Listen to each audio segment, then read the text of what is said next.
What's up YouTube? This is Ben here from Grizzly Bear Gear. I want to give you a quick video on arrow rests. In particular, the drop away style arrow rest versus the Whisker Biscuit or the hostage rest, like one of these ones with bristles. They're the two that you're going to see the most of, so that's what I'm going to focus on in this video, is those two varieties. The reason that you see these two competing is because at this point in time, almost all arrow rests are full containment, so the arrow can't fall off. So if you're using a QAD arrow rest, and it's in the up position, and you got your arrow on there, there is no way that that arrow can come out. Alright? Until you release the string, and this arrow rest is able to fall, at which point the arrow is going to zing by. Alright? So you get full clearance for the veins. The arrow can't fall off. It's the same way with the Whisker Biscuit, or if you're using like a hostage rest. This is an octane rest. Here's a hostage rest.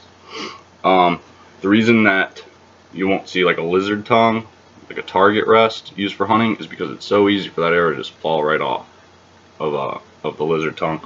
It's also the reason that arrow rests such as this guy, the old school prong rests, have become more or less obsolete. It's not that they don't work, it's just if you have that advantage of being able to have the full containment, why not? So when you talk about a Whisker Biscuit versus a drop away, the drop aways are generally going to run a little bit more money. Why is this? Are they that much better? Does it justify the expense? In my experience, so I've run dozens of tests on all different bows of different draw weights, different arrows, and whatnot. On the drop away rest, you're going to get about 3 to 5 feet per second extra arrow velocity, because with a drop away there is no bristles that the vanes have to pass through, and so you get there's no friction slowing down the arrow. With the drop away also, because this is falling out of the way, you don't have to worry about vane clearance at all. On some arrow rests it's recommended it goes one way or another depending on where the containment arm is, but overall pretty negligible. When you get to like a hostage rest or a Whisker Biscuit, you'll notice how there's, on a hostage rest, 3 different points of contact with the arrow. On a Whisker Biscuit, that's just a full donut, and on the bottom there's some black bristles. All the other color bristles are a little bit weaker than the black bristles, which are in fact a little bit stiffer, so you don't want to run your odd vane right through those black bristles over and over. This does throw off the arrow flight a little bit. I know a lot of guys that have shot Whisker Biscuit for years and never really noticed the difference. If you started to, get into your tuning and look at your arrow flight downrange, you would find that that is having some effect. So, straight from Trophy Ridge, you do want to align your vanes so that the odd vane faces up, so that way you get clearance through the rest. Now on a hostage rest like this one, where there's 3 bristles, it's pretty obvious. On a Whisker Biscuit, like I said, because it is a full donut of whiskers, you're not, it's not as obvious, but the black bristles are stiffer, so still keep your odd vane up. So aside from the slight velocity advantage, is there any other real advantage to shooting a drop away over the Whisker Biscuit? There is. If you look into some tests that have been done, the Whisker Biscuit does cause more arrow deflection coming out. So coming right off the bow, the Whisker Biscuit does kick your arrow a little bit one way or another. Okay, this has been studied. I don't have to prove it to you. It is what it is. There's slightly more arrow deflection from a Whisker Biscuit than there is from a drop away. It kind of just makes sense. I mean, there's nothing for the arrow to be making contact with. There's nothing for the vanes to pass through, so the arrow comes out really nice and straight. Aside from those two things, a slight difference in deflection and a little speed boost, there isn't any huge reason why not to go with a Whisker Biscuit, especially if what you're doing is bow hunting, 30 yards or less. You're probably never going to notice a huge difference. I have heard horror stories of Whisker Biscuits getting water on them and then freezing during hunting season, so that can happen. I know guys spray them with some repellent, like the same sort of water repellent that you use on your boots. So that's something you can try if you ever have this problem. In my opinion, and I shoot drop away rests.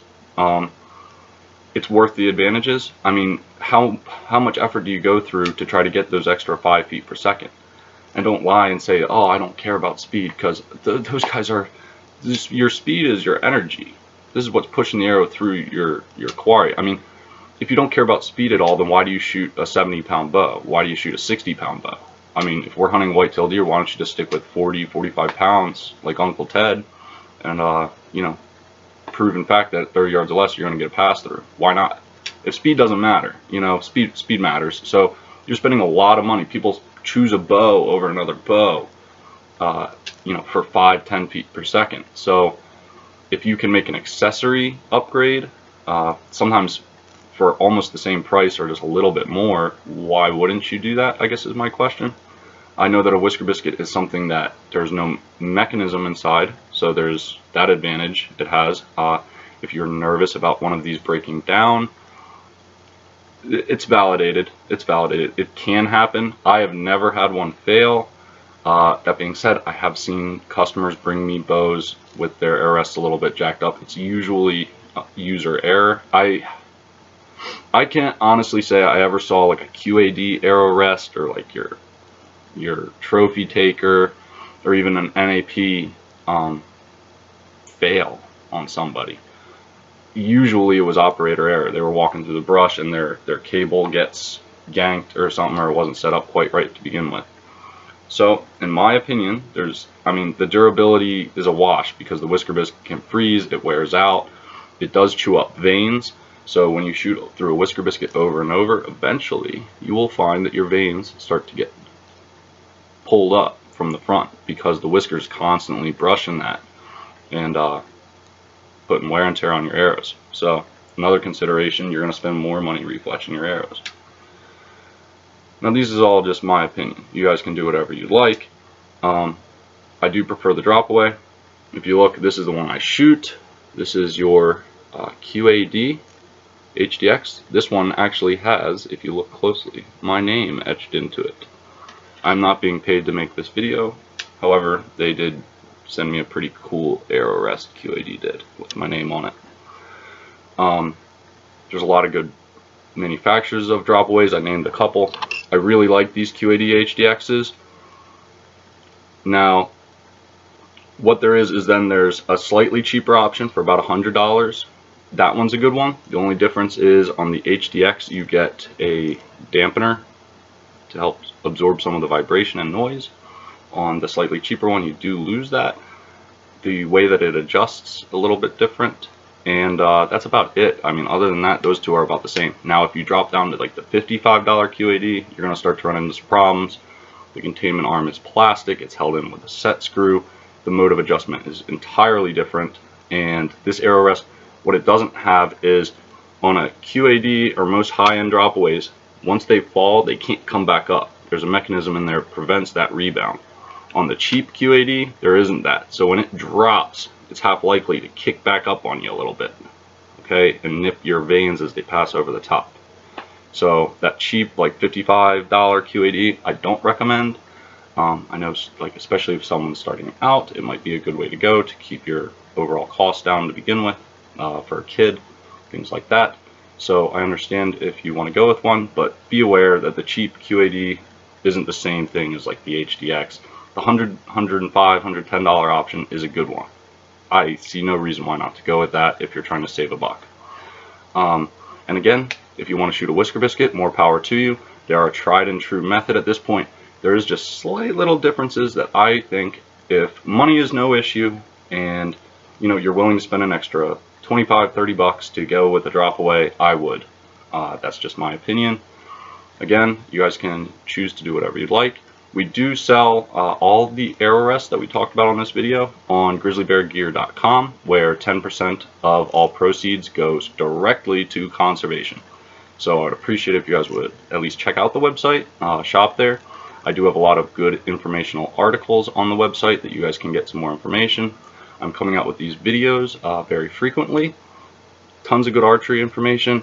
I have spent 14 years accumulating this information, and a couple in the industry, and now I'm just giving it back. So that's what we're going for. I would appreciate it if you guys would give me a thumbs up when you watch the video. It's just like giving me a short round of applause. The other thing that really helps me is if you guys can hit the subscribe button. So that's where it would actually help me out quite a bit. If you guys could hit the subscribe button, drop me a like, leave a comment, let me know what you guys want to see in the next video. If you have any further questions, also I get back within a day. Honestly, I'll get back to your inquiries within a day. So this has been another grizzly bear gear video, and I hope you enjoyed it and learned something and got the information that you wanted to get. I will be doing a video on how to set one of these bad boys up here soon, because I have my bow with beautiful stabilizers from the last video. However, we need to get the arrow rest and the sight squared away, which are things I'm going to show you. So we do have the bow press here ready to go to install a QAD, and that's going to be shortly coming. So hit the subscribe button and you'll get the notification for that. Thanks again, guys. I'll make that subscribe button up here once again, and also a little thing to visit the website. And I'd appreciate it if you guys would check those things out. Again, this has been Ben from grizzlybeargear.com, and thank you for watching, and I hope that you guys have a great rest of your day. I'll see you in the next video.